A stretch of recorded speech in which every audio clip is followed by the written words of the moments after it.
ಶ್ಯಾಮ್ ಸುಂದರ ಆ ಊರಿನ ಶ್ರೀಮಂತ ಪಟೇಲ ವ್ಯಕ್ತಿಯಾಗಿದ್ದ. ಅವನ ಹೆಂಡತಿ ಭಾಗ್ಯ. ಅವರಿಗೆ ಮದುವೆಯಾಗಿ 10 ವರ್ಷಗಳ ಬಳಿಕ ಒಂದು ಗಂಡು ಮಗು ಆಯಿತು. ಅವನೇ ಶಂಕರ್. ಆ ಸಮಯದಲ್ಲಿ ಪಟೇಲನಿಗೆ ಆದ ಖುಷಿ ಅಷ್ಟಿಷ್ಟಲ್ಲ. ಮನೆಗೆ ವಾರಸುದಾರ ಬಂದ ಎಂದು ಗರ್ವದಿಂದ ಬೀಗುತ್ತಿದ್ದ. ಹಾಗೆ ಊರಿಗೆಲ್ಲ ಸಿಹಿ ಹಂಚಿದ್ದನು. ದೊಡ್ಡವನಾದ ಮೇಲೆ ಮಗ ಕೇಳಿದ್ದನ್ನು ತಂದು ಕೊಡುತ್ತಿದ್ದ. ಅವನ ಬಳಿ ಸಾಕಷ್ಟು ಹಣಕಾಸು ಇದ್ದಿದ್ದರಿಂದ ಮಗನನ್ನು ಶಾಲೆಗೆ ಕೂಡ ಕಳಿಸಲಿಲ್ಲ. ಯಾಕೆಂದರೆ ಸುಮ್ಮನೆ ಕಲಿತು ಏನಾಗಬೇಕು, ನನ್ನ ಹತ್ತಿರನೇ ತುಂಬ ಹಣ ಇದೆ, ಅದನ್ನೇ ಖರ್ಚು ಮಾಡಿದರಾಯಿತು, ಸುಮ್ಮನೆ ಶಾಲೆಗೆ ಹೋಗುವುದು, ಆ ಪುಸ್ತಕಗಳ ಭಾರ ಇವೆಲ್ಲ ನನ್ನ ಮಗನಿಗೆ ಕಷ್ಟ ಆಗಬಾರ್ದು ಅಂತ ಅಂದುಕೊಳ್ಳುತ್ತಾನೆ. ಹಾಗಂತ ಪಟೇಲ ಏನು ಅವಿದ್ಯಾವಂತನಲ್ಲ. ಅವನು 7ನೇ ತರಗತಿಯವರೆಗೆ ವಿದ್ಯಾಭ್ಯಾಸ ಪಡೆದುಕೊಂಡಿದ್ದ. ಹಾಗಾಗಿ ಆ ಮನೆಯ ಲೆಕ್ಕಾಚಾರ ಎಲ್ಲ ಖುದ್ದಾಗಿ ಅವನೇ ನೋಡಿಕೊಳ್ಳುತ್ತಿದ್ದ. ಉರುಳಿದಂತೆ ಅವನಿಗೂ ಪ್ರಾಯ ದಾಟಿತು. ಮನೆಯ ಜವಾಬ್ದಾರಿ ಹಾಗೂ ಹಣದ ಲೆಕ್ಕಾಚಾರ ಮಗನಿಗೆ ಓದಿನ ಕಷ್ಟ ಬೇಡ ಅಂತ ಅವನನ್ನು ಶಾಲೆಗೆ ಹಾಕಿರಲಿಲ್ಲ. ಆದರೆ ಇವಾಗ ಅವನಿಗೆ ಲೆಕ್ಕದ ಬಗ್ಗೆ ಎಂದ ಗಾಡಿನೂ ಗೊತ್ತಿರಲಿಲ್ಲ. ಅದೇ ಶಾಲೆಗೆ ಹೋಗಿದ್ದರೆ ಇವತ್ತು ಅವನಿಗೆ ಈ ಮನೆಯ ಸಂಪತ್ತಿನ ಲೆಕ್ಕಾಚಾರನ ಒಪ್ಪಿಸಬಹುದಿತ್ತು ಅಂತ ಪಟೇಲ ಕೊರಗುತ್ತಿದ್ದ. ಕೊನೆಗೆ ಬೇರೆ ದಾರಿ ಇಲ್ಲದೆ ಅವನು ತನ್ನ ಮನೆಯ ಲೆಕ್ಕಾಚಾರ ನೋಡಲು ಪಾಂಡು ಎಂಬಾತನನ್ನು ನೇಮಿಸುತ್ತಾನೆ. ಆ ವ್ಯಕ್ತಿ ತುಂಬಾನೇ ಪ್ರಾಮಾಣಿಕನಾಗಿದ್ದ. ಹಾಗಾಗಿ ಪಟೇಲರು ನಿಶ್ಚಿಂತೆ ಇದ್ದರು. ಕ್ರಮೇಣ ಪಟೇಲರ ಕಣ್ಣು ಮಂಜಾಗತೊಡಗಿತು. ಹಾಗಾಗಿ ಬ್ಯಾಂಕ್ ವ್ಯವಹಾರನ ಮಗನಿಗೆ ವರ್ಗಾಯಿಸುತ್ತಾರೆ. ಅಂದರೆ ಯಾವುದಕ್ಕೂ ಹಣ ತೆಗೆಯಬೇಕಿದ್ದರೂ ಈಗ ಪಟೇಲರ ಬದಲು ಅವರ ಮಗನ ಹೆಬ್ಬೆಟ್ಟು ಆಗಬೇಕಿತ್ತು. ಅಲ್ಲಿಂದ ಪಾಂಡುವಿನ ನಿಯತ್ತು ಕಡಿಮೆಯಾಗುತ್ತಾ ಬಂತು. ತನ್ನ ಇಷ್ಟ ಬಂದ ಹಾಗೆ ಚೆಕ್ನಲ್ಲಿ ಹಣ ಬರೆದು ಶಂಕರ್ನ ಹೆಬ್ಬೆಟ್ಟು ಹಾಕಿಸಿ ತಗೊಂಡು ಹೋಗ್ತಾ ಇದ್ದ. ಲೆಕ್ಕ ಗೊತ್ತಿಲ್ಲದ ಶಂಕರ್ ಪಾಂಡುವಿನ ನಿಯತ್ತನ್ನು ನಂಬಿದ್ದ. ಒಂದು ದಿನ ಪಟೇಲರು ಪಾಂಡುವಿನ ನಿಯತ್ತನ್ನು ಪರೀಕ್ಷೆ ಮಾಡಲು ಬ್ಯಾಂಕ್ನವರನ್ನು ಮನೆಗೆ ಕರೆಸಿಕೊಳ್ಳುತ್ತಾನೆ. ಇತ್ತ ಪಾಂಡುವಿಗೆ ಬ್ಯಾಂಕಿನವರನ್ನು ನೋಡಿ ಕೈಕಾಲು ನಡುಗಲು ಆರಂಭಿಸಿತು. ಹಾಗೆಯೇ ಪಾಂಡು ಮಾಡಿದ ವ್ಯವಹಾರ ಕೂಡ ಬಯಲಾಯಿತು. ನಂತರ ಪಟೇಲರು ಅವನನ್ನು ಪೊಲೀಸರಿಗೆ ಒಪ್ಪಿಸುತ್ತಾರೆ. ಇನ್ನೇನು ಮಾಡುವುದು ಎಂದು ಅವರಿಗೆ ದಾರಿ ತೋಚಲಿಲ್ಲ. ಅದಾದ 1 ತಿಂಗಳ ಒಳಗೆ ಪಟೇಲರು ಹೃದಯಾಘಾತದಿಂದ ತೀರಿಕೊಳ್ಳುತ್ತಾರೆ. ಪಟೇಲರ ಅಕಾಲಿಕ ಮರಣದಿಂದ ಭಾಗ್ಯ ಹಾಗೂ ಶಂಕರ್ ಕುಗ್ಗಿ ಹೋಗಿದ್ದರು. ನಂತರ ಮನೆಯ ಲೆಕ್ಕಾಚಾರ ನೋಡಲು ಜನ ಇಲ್ಲದಿದ್ದರಿಂದ ಭಾಗ್ಯಗೆ ಚಿಂತೆಯಾಗುತ್ತದೆ. ಮತ್ತೆ ಬೇರೆ ಯಾರನ್ನಾದರೂ ಕೆಲಸಕ್ಕೆ ಇಟ್ಟರೆ ಅವರು ಮೋಸ ಮಾಡಬಹುದು ಎಂದು ಯೋಚಿಸಿ ತನ್ನ ಮಗನಿಗೆ ಒಬ್ಬ ವಿದ್ಯಾವಂತೆ ಹುಡುಗಿಯನ್ನು ಮದುವೆ ಮಾಡಿದರೆ ಮನೆಗೆ ಸೊಸೆ ಬಂದ ಹಾಗೂ ಆಗುತ್ತೆ, ಮನೆಯ ಲೆಕ್ಕಾಚಾರ ನೋಡಲು ಜನ ಸಿಕ್ಕಿದ ಹಾಗೂ ಆಗುತ್ತೆ ಅಂತ ಉಪಾಯ ಮಾಡ್ತಾಳೆ.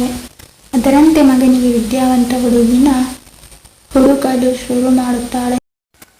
ದೂರದ ಸಂಬಂಧಿಯೊಬ್ಬರು ನನ್ನ ಮಗಳು ಸುಗುಣ MA ಮುಗಿಸಿದ್ದಾಳೆ ಎಂದು ಸುಳ್ಳು ಹೇಳಿ ಶಂಕರ್ನ ಜೊತೆ ತನ್ನ ಮಗಳನ್ನು ಮದುವೆ ಮಾಡಲು ನಿಶ್ಚಯಿಸುತ್ತಾರೆ.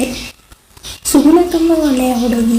ಆದರೆ ಅವಳು ಕೂಡ 2ನೇ ತರಗತಿಗೆ ವಿದ್ಯಾಭ್ಯಾಸನ ಮೊಟಕುಗೊಳಿಸಿ ಮನೆಯಲ್ಲಿ ತಾಯಿ ಜೊತೆ ಹೊಲದ ಕೆಲಸ ಮಾಡುತ್ತಾ ಇದ್ಲು. ಮನೆಯಲ್ಲಿ ತುಂಬಾ ಕಷ್ಟ ಇದ್ದುದರಿಂದ ಇನ್ನಾದರೂ ತನ್ನ ಮಗಳು ಸುಖವಾಗಿ ಇರಲಿ ಅಂತ ಸುಳ್ಳು ಹೇಳಿ ಸುಗುಣಳ ತಂದೆ ಅವಳಿಗೆ ಶಂಕರ್ನ ಜೊತೆ ಮದುವೆ ಮಾಡಿಸುತ್ತಾನೆ. ಅಲ್ಲಿಂದ ಸುಗುಣಾಳಿಗೆ ಅಗ್ನಿ ಪರೀಕ್ಷೆ ಶುರುವಾಗುತ್ತದೆ. ಮನೆಯಲ್ಲಿ ಅತ್ತೆ ಸುಗುಣಾಳಿಗೆ ಹಣದ ವ್ಯವಹಾರವನ್ನು ವಹಿಸಿಕೊಡುತ್ತಾಳೆ. ಇತ್ತ ಲೆಕ್ಕನೂ ಬರದೆ ಅತ್ತ ನಾನು ಅವಿದ್ಯಾವಂತೆ ಅಂತ ಹೇಳಿಕೊಳ್ಳಲು ಆಗದೆ ಸುಗುಣ ಪೇಚಾಡುತ್ತಾಳೆ. ಪ್ರತಿ ಸಲ ಅತ್ತೆ ಹಾಗೂ ಗಂಡ ಅವಳ ಬಳಿ ಏನಾದರೂ ಲೆಕ್ಕ ಕೇಳಿದರೆ ಅವಳು ಅಲ್ಲಿಂದ ನೆಪ ಹೇಳಿಕೊಂಡು ತಪ್ಪಿಸುತ್ತಿದ್ದಳು. ಒಂದು ದಿನ ಆ ಊರಿನ ಜಮೀನ್ದಾರನ ಮನೆಯ ಲೆಕ್ಕ ನೋಡುತ್ತಿದ್ದ ಪ್ರಕಾಶ್ ಎಂಬಾತ ಪಟೇಲನ ಮನೆಗೆ ಬರುತ್ತಾನೆ. ಜಮೀನ್ದಾರರು ಆ ಊರಿನಲ್ಲಿ ಕಾಲೇಜು ತೆರೆಯಲು ಯೋಚನೆ ಮಾಡುತ್ತಾರೆ. ಅದಕ್ಕಾಗಿ ಆದಷ್ಟು ಶ್ರೀಮಂತರ ಬಳಿ ಹೋಗಿ ಸಹಾಯ ಹಸ್ತ ನೀಡುವಂತೆ ಕೋರುತ್ತಿದ್ದರು. ಅದರಂತೆ ಪ್ರಕಾಶ್ ಪಟೇಲರ ಮನೆಗೆ ಬಂದು ಈ ವಿಷಯನ ಭಾಗ್ಯ ಹಾಗೂ ಶಂಕರ್ನಲ್ಲಿ ತಿಳಿಸಿದಾಗ ಅವರು ಕೂಡ ಆ ಶಾಲೆಗೆ ತಮ್ಮಿಂದ ಆದಷ್ಟು ದೇಣಿಗೆ ಕೊಡಲು ತಯಾರಾಗುತ್ತಾರೆ. ಅದಕ್ಕಾಗಿ ಭಾಗ್ಯ ಸೊಸೆಯನ್ನು ಕರೆದು 50,000 ಹಣ ಪ್ರಕಾಶ್ಗೆ ಕೊಡಲು ಹೇಳುತ್ತಾಳೆ. ಸುಗುಣಾಳಿಗೆ ಕೈಕಾಲು ನಡುಗಲು ಶುರುವಾಗುತ್ತದೆ. ಅಲ್ಲಿಯವರೆಗೆ ನೆಪ ಹೇಳಿ ತಪ್ಪಿಸಿ ಹೋಗುತ್ತಿದ್ದವಳು ಅವತ್ತು ಮಾತ್ರ ಸಿಕ್ಕಾಕಿಕೊಂಡಳು. ಏನಪ್ಪ ಮಾಡುವುದು ಅಂತ ಅಂದುಕೊಂಡು ಒಳಗೆ ಹೋಗಿ ಸ್ವಲ್ಪ ಹಣನ ತಂದು ಪ್ರಕಾಶ್ಗೆ ಕೊಡುತ್ತಾಳೆ. ಪ್ರಕಾಶ್ ಅದನ್ನು ಲೆಕ್ಕ ಮಾಡುವಾಗ ಅದರಲ್ಲಿ ಕೇವಲ 27,000 ಹಣ ಮಾತ್ರ ಇತ್ತು. ಇದರಲ್ಲಿ 27,000 ಇರೋದು ಅಂತ ಪ್ರಕಾಶ್ ಹೇಳಿದಾಗ ಭಾಗ್ಯ ಸೊಸೆಯಲ್ಲಿ ನಮ್ಮ ಲೆಕ್ಕ ತಪ್ಪಿತಾ, ಉಳಿದ ಹಣನ ತಗೊಂಡು ಬಾ ಅಂತ ಹೇಳಿದಾಗ ಮತ್ತೆ ಒಳಗೆ ಹೋಗಿ ಕೈಗೆ ಸಿಕ್ಕ ಹಣನ ತಂದು ಕೊಡ್ತಾಳೆ. ಮತ್ತೆ ಪ್ರಕಾಶ್ ಅದನ್ನು ಲೆಕ್ಕ ಮಾಡಿದಾಗ ಅದರಲ್ಲಿ 31,500 ಇತ್ತು. ತಕ್ಷಣ ಸುಗುಣಾಳ ಮುಖ ನೋಡುತ್ತಾನೆ. ಅವಳು ತಲೆ ತಗ್ಗಿಸಿ ತನ್ನ ಬೆರಳನ್ನು ಹಿಸುಕುತ್ತಿದ್ದಳು.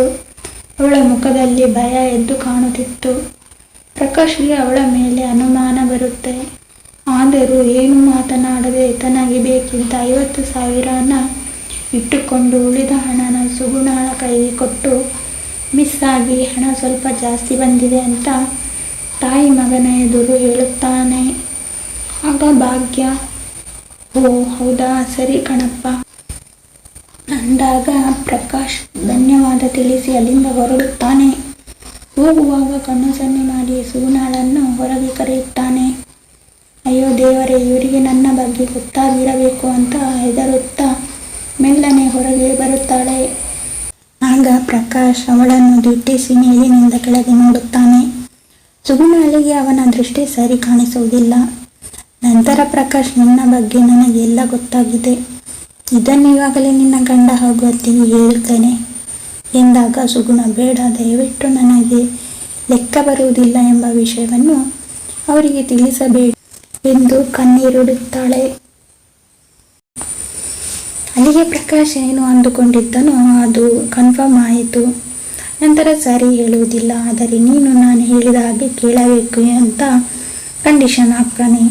ಅದೇನು ಅಂತ ಸುಗುಣ ಕೇಳಿದಾಗ, ನೀವು ಪ್ರತಿದಿನ ನನ್ನ ಮನೆಗೆ ಬಂದು ಹೋಗಬೇಕು ಅಂತ ಹೇಳಿದಾಗ ಸುಗುಣಾಳಿಗೆ ಶಾಕ್ ಆಗುತ್ತೆ. ಅಳುತ್ತಾ, ನಾನು ಅಂತ ಹುಡುಗಿಯಲ್ಲ ಅಂತ ಹೇಳ್ತಾಳೆ. ಆಗ ಪ್ರಕಾಶ್, ಇದಕ್ಕೆ ನೀನು ಒಪ್ಪಿಲ್ಲ ಅಂದರೆ ಇವಾಗಲೇ ಎಲ್ಲ ವಿಷಯ ಬಯಲಾಗುತ್ತೆ ಅಂತ ಹೇಳಿದಾಗ ಬೇರೆ ದಾರಿ ಇಲ್ಲದೆ ಸುಗುಣ ಶಂಕರ್ ಹೊರಗೆ ಹೋದ ನಂತರ ಸುಗುಣ ಮೆಲ್ಲನೆ ಮನೆಯಿಂದ ಹೊರಗೆ ಬಂದು ಪ್ರಕಾಶ್ನ ಮನೆಗೆ ಹೋಗುತ್ತಿದ್ದಳು. ಪ್ರತಿದಿನ ಇದೇ ರೀತಿ ನಡೀತಾ ಇತ್ತು. ಒಂದು ದಿನ ಅವಳ ಅತ್ತೆಗೆ ಅನುಮಾನ ಬರುತ್ತೆ. ನನ್ನ ಮಗ ಹೊರಗೆ ಹೋದ ತಕ್ಷಣ ಈ ಹುಡುಗಿ ರೆಡಿಯಾಗಿ ಇಲ್ಲಿಗೆ ಹೋಗ್ತಾಳೆ, ಸರಿ ನೋಡೇ ಬಿಡೋಣ ಅಂತ ಸೊಸೆನ ಒಂದು ದಿನ ಹಿಂಬಾಲಿಸಿಕೊಂಡು ಹೋಗ್ತಾಳೆ. ಆಗ ಅವಳು ಪ್ರಕಾಶ್ನ ಮನೆಯ ಒಳಗೆ ಹೋಗಿ ಬಾಗಿಲು ಹಾಕ್ತಾಳೆ. ಭಾಗ್ಯಳಿಗೆ ತನ್ನ ಕಣ್ಣನ್ನು ತಾನೇ ನಂಬಲು ಸಾಧ್ಯವಾಗಲಿಲ್ಲ. ಸೀದಾ ಶಂಕರ್ನನ್ನು ಹುಡುಕುತ್ತಾ ಹೋಗಿ ಅವನಲ್ಲಿ ಸುಗುಣ ಪ್ರತಿದಿನ ನೀರು ಹೋದ ನಂತರ ಅವಳು ರೆಡಿಯಾಗಿ ಪ್ರಕಾಶ್ನ ಮನೆಗೆ ಹೋಗುತ್ತಾಳೆ ಎಂಬ ವಿಷಯನ ಹೇಳುತ್ತಾಳೆ. ಇದನ್ನು ನಂಬಲು ಶಂಕರ್ ತಯಾರಿರಲಿಲ್ಲ. ಯಾಕೆಂದರೆ ಅವನು ಅವಳನ್ನು ತುಂಬಾ ನಂಬಿದ್ದ. ನಂತರ ತಾಯಿ, ನೀನು ನಿನ್ನ ಕಣ್ಣಾರೆ ನೋಡುವಂತೆ ಅಂತ ಹೇಳಿ ಮಗನನ್ನು ಪ್ರಕಾಶ್ನ ಮನೆಗೆ ಕರೆದುಕೊಂಡು ಹೋಗ್ತಾಳೆ. ನಂತರ ಮೆಲ್ಲ ಕಿಟಕಿಯನ್ನು ತೆರೆದು ಒಳಗೆ ಏನಾಗುತ್ತಿದೆ ಅಂತ ಇಣುಕಿ ನೋಡುತ್ತಾರೆ. ಒಳಗೆ ನಡೆಯುತ್ತಿರುವುದನ್ನು ನೋಡಿ ತಾಯಿ ಮಗ ಇಬ್ಬರಿಗೂ ದಿಗ್ಭ್ರಮೆಯಾಗುತ್ತದೆ. ನಂತರ ಬಾಗಿಲು ಬಡಿದಾಗ ಒಂದು ಕಾಲಿನ ಸ್ವಾಧೀನ ಇಲ್ಲದ ಹೆಂಗಸು ಬಂದು ಬಾಗಿಲು ತೆರೆಯುತ್ತಾಳೆ. ಪ್ರಕಾಶ್ ನನ್ನ ಹೆಂಡತಿ ಅಂತ ಹೇಳಿ ಅವರನ್ನು ಒಳಗೆ ಕರೆಯುತ್ತಾನೆ. ಸುಗುಣ ಗಂಡ ಹಾಗೂ ಅತ್ತೆನ ನೋಡಿ ಅವರ ಕಾಲಿಗೆ ಬಿದ್ದು, ದಯವಿಟ್ಟು ನನ್ನನ್ನು ಕ್ಷಮಿಸಿ, ನಾನು ಅವಿದ್ಯಾವಂತೆ, ನನಗೆ ಲೆಕ್ಕ ಬರಲ್ಲ ಅಂತ ಕಣ್ಣೀರು ಇಡುತ್ತಾಳೆ. ಆಗ ಪ್ರಕಾಶ್, ಈ ವಿಷಯ ನಾನು ನಿಮ್ಮ ಮನೆಗೆ ಬಂದಾಗಲೇ ತಿಳಿಯಿತು.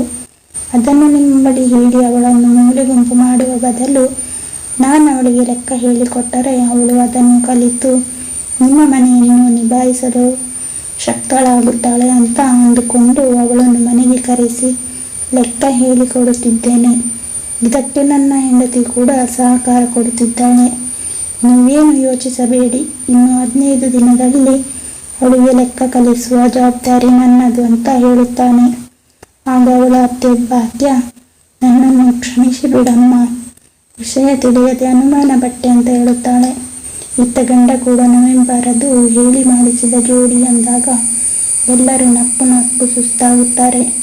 ಮುಂದೆ ಸುಗುಣ ಲೆಕ್ಕ ಕಲಿತು ಮನೆಯ ಎಲ್ಲ ಜವಾಬ್ದಾರಿನ ತಾನೇ ವಹಿಸಿಕೊಳ್ಳುತ್ತಾಳೆ.